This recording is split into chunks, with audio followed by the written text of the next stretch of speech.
Le deuxième topo concernant les maladies inflammatoires chroniques de l'intestin va parler spécifiquement des maladies de Crohn et de la rectocolite hémorragique.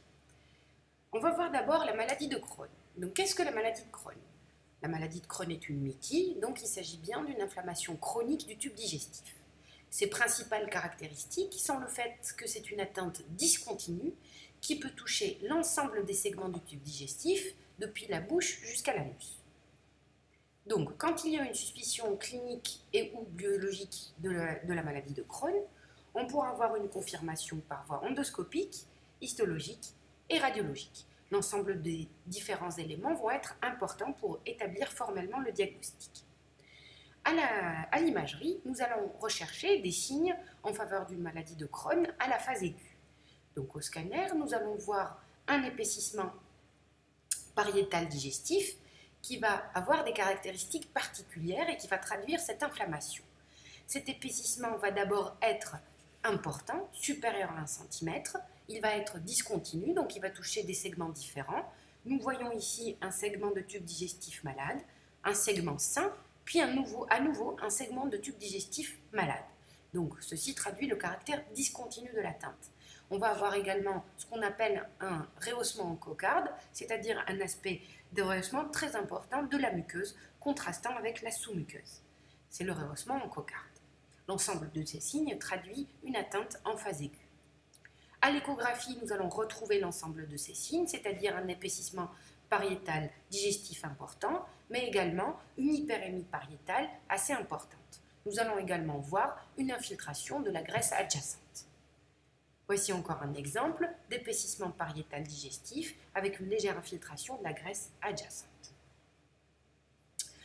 Nous allons également essayer de rechercher des signes traduisant la chronicité de la maladie. L'un de ces signes est l'hyperémie du méso, qui va se traduire par cet aspect peigné de la graisse autour du tube digestif, dans le mésentère, assez typique et qui traduit le fait que les vaisseaux soient engorgés secondairement à cette inflammation qui est chronique. L'autre signe est la sclérolipomatose, c'est-à-dire l'augmentation de la graisse des mésos autour des segments de tube digestif atteints de manière chronique. Nous voyons ici un mésorectum qui est très épaissi, beaucoup plus épaissi qu'à la normale, et qui s'appelle sclérolipomatose dans le cadre d'une maladie de Crohn. Nous allons maintenant voir la rectocolite hémorragique, qu'on appelle communément RCH. Donc la RCH est pareil, est une mythie, donc elle se traduit par une inflammation chronique du tube digestif. L'atteinte va être uniquement colique et elle va se caractériser par son caractère continu, donc elle ne sera pas discontinue contrairement à la maladie de Crohn. Dès qu'il y a une suspicion de RCH clinico-biologique, on va rechercher une confirmation par des éléments endoscopiques, histologiques et radiologiques. Nous allons bien sûr voir les signes radiologiques de l'atteinte à type de RCH. Donc, à la phase aiguë, nous allons voir une inflammation qui va avoir des caractéristiques particulières.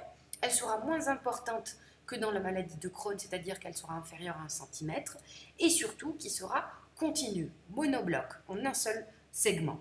Le rehaussement sera présent, mais il sera moins important et moins marqué que pendant la maladie de Crohn.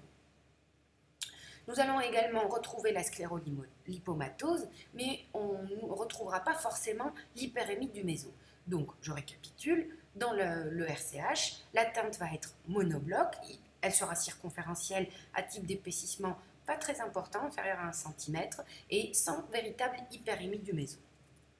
Voici encore un autre signe, un autre scanner en reconstruction d'une atteinte colique dans le cadre d'une RCH. On voit que cette atteinte est continue, monobloc, circonférentielle et qu'elle n'est pas très importante, elle est inférieure à 1 cm.